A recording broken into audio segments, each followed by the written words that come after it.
It's Wednesday night, the kids are finally down, you open your bank app for the first time all week, and it's a big exhale. Bills are paid, lifestyle is covered, and there's still money left. And that's the dangerous part. Most people think that the market is the biggest risk, but for high earners, it's something I like to call drift, the leftover dollars that don't actually have a clear purpose. Those dollars tend to turn into things like, sure, why not? I deserve it. And your freedom quietly leaks out. So today I'm going to give you the exact filter I want you to run before any big yes. Because the defining moment isn't when you can't afford something, it's the space between no and yes after you can afford yes. Hey, Ethan Ho, certified financial planner, your financial advocate, and if you are a high income earner or business owner who wants not just more money but freedom and security, you are in the right place. So hear me here. I am pro lifestyle upgrade, but I am anti drift because high income does not guarantee success. It just makes it easier to hide expensive mistakes for longer. So here's what we're gonna do today. One, we're gonna define and reframe what wealth actually means. Really, it's freedom and optionality for most people. We're gonna talk about this idea of owning free versus renting rich. I'm gonna give you a simple financial independence anchor. Then we're gonna look at 3 areas of people's lives where high earners typically experience some level of drift. Rentals,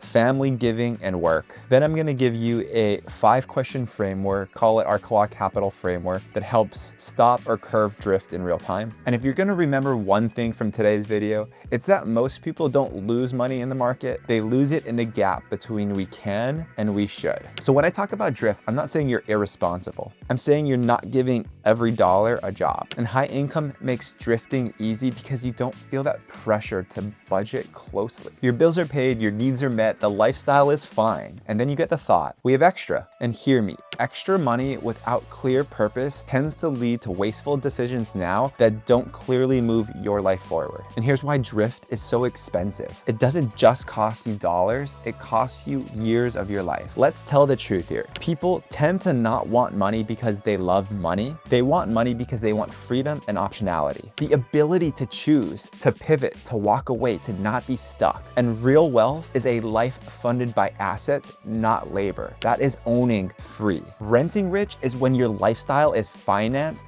by next month's performance. It's a nice life, but the engine is your labor. If you stop working, the whole thing starts to wobble. Owning free is when the engine is your assets. Assets that can grow and go up in value or produce an income without demanding your time and attention. That is the low attention tax life. And for many, that's the goal. Not deprivation, not never upgrade. Just upgrade intentionally so you don't accidentally build a life that requires your full-time labor and attention forever. So here's the simple anchor. It's a rule of thumb, definitely not a promise or investment advice. Seek it from a professional. But a common financial independence framework says, if you have about 25 times your annual expenses, you may be in the zone where a 4% withdrawal can support that spending. Again, this is a rule of thumb. Markets are not a vending machine. So if you spend $100,000 a year, 25 times that is about $2.5 million. If you spend $200,000 a year, 25 times that is about $5 million.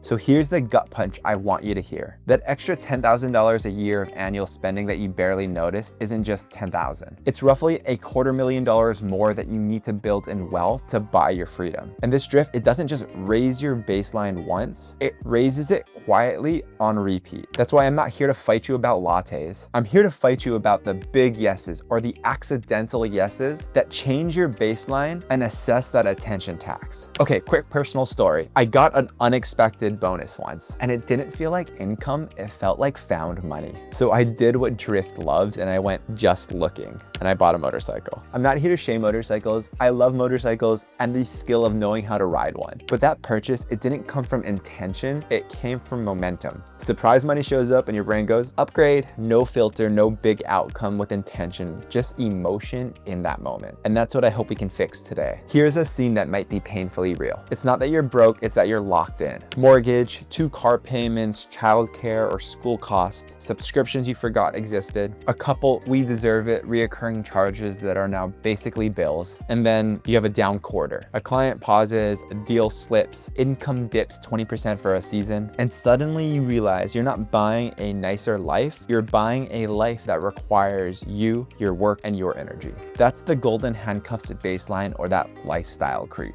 That's what we're calling renting rich and drifting through money decisions. So let's look at 3 high impact areas where drift can really take hold and how the idea of saying no really buys back freedom. Rentals, and specifically this move. You've just upgraded your primary home. Bigger, better, more space, and then somebody says, don't sell the old one, rent it out. And sometimes that can be a great plan because drift can turn it into a reflex. On paper, it sounds clean. Tenants pay down the mortgage, I build equity. This is smart, but real life, it charges an attention tax. Here's the version I see pop up all the time. You move into the new house and you are at capacity, work, kids, routine, plus this major life change. Then the old house, it becomes a second life. Tenant calls, water heater busted, HVAC goes out during your busiest week, vacancy hits and now you're floating 2 payments, or the tenant trashes the place. Holes, smells, damage you just can't believe. Now you're managing contractors, insurance, timelines, and stress, trying to be present for your actual life. And leverage magnifies fragility. A rental with debt isn't just an asset, it's a commitment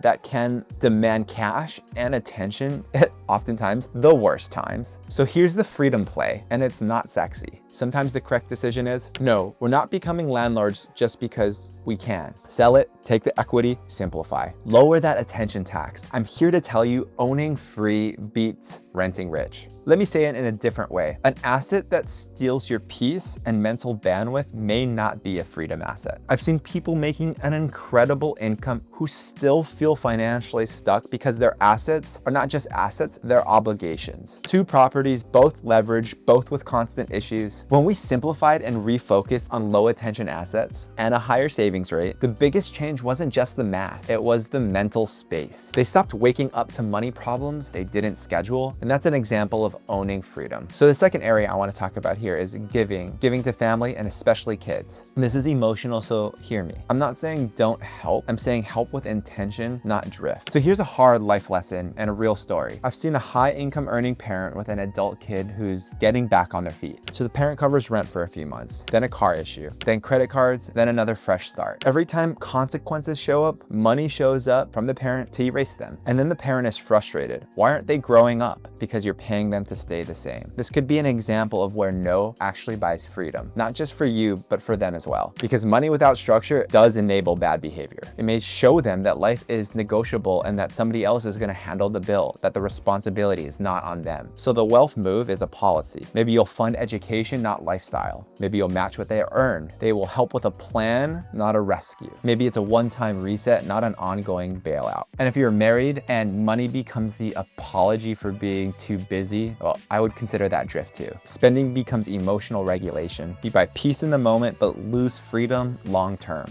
And sometimes the most loving thing you can do is love someone so much and choose not to fund their chaos. That's not being cold, that's structure and real care. So the third area is work. A lot of high earners, they don't get trapped by bad investing, they get trapped by normal. This is something I see all the time. Even when somebody has enough assets to step back and work, they continue to sprint. Not because they need to, but because they are used to it. Because they're afraid, because they don't know who they are without the grind. Definitely not here to tell you everybody should retire early. Some people love their work and want to keep on playing the game. Cool, I'm pro-choice here. But if you're still working out of fear and you are drifting through money decisions, which looks like not actually running the numbers and calculating if you can afford to retire, don't call this ambition. This is what freedom looks like in real life. You can say no to the projects that steal your weekends. Maybe you can downshift your role. You can take a season off or a sabbatical. You can say no to doing the parts that drain you. You can build your calendar around your life, not your life around your calendar. And if your assets can already cover your lifestyle, then working becomes a choice and not a requirement. And I promise you, working becomes much much more sweeter when you choose to do it and you don't have to do it. I want you to remember this. Saying no to working one more year you don't need can buy an entire year of life back, which is a year that is irreplaceable, time you can never get back. This is what I tell clients sometimes. If you already have enough, the question isn't how do I make more? Oftentimes it's addressing the fear of what happens if I stop. That's the real work. Have you drifted by working past your enough?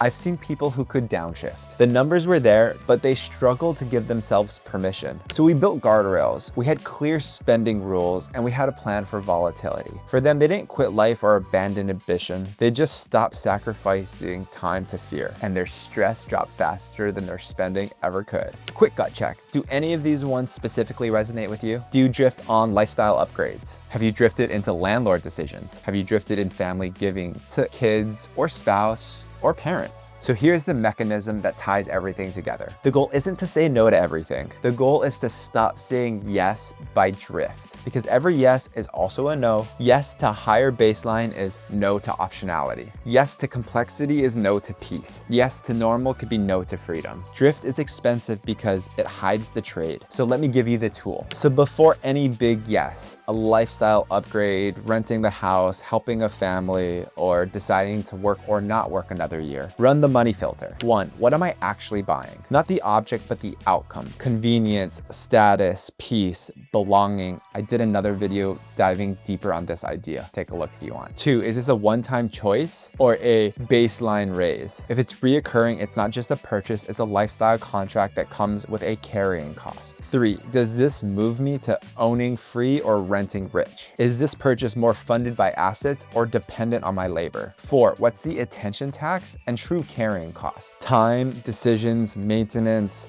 mental load, it all follows you around, so price that in. And finally, if my income drops 20% for the year, am I still gonna be okay? Not comfortable, but stable without panic or debt. And if you can answer those cleanly, then your yes is probably intentional. If you can't, you may be drifting through money decisions. And remember the baseline gut punch here, that every $10,000 increase in annual expenses to your baseline lifestyle is an additional $250,000 of wealth or assets that you need to accumulate to meet that increase in your baseline. So quick recap. People want money for freedom and optionality. Real wealth is a life funded by assets and not labor. This is the idea of owning free, but not renting rich. Your financial independence rule of thumb is accumulating about 25 times your annual expenses in assets, assuming a 4% withdrawal rate. And your defining moment in all life decisions is that space between no and yes when you can afford the yes. You probably don't need more money, you need fewer accidental yeses. Because the point here isn't to look rich, it's to be really free.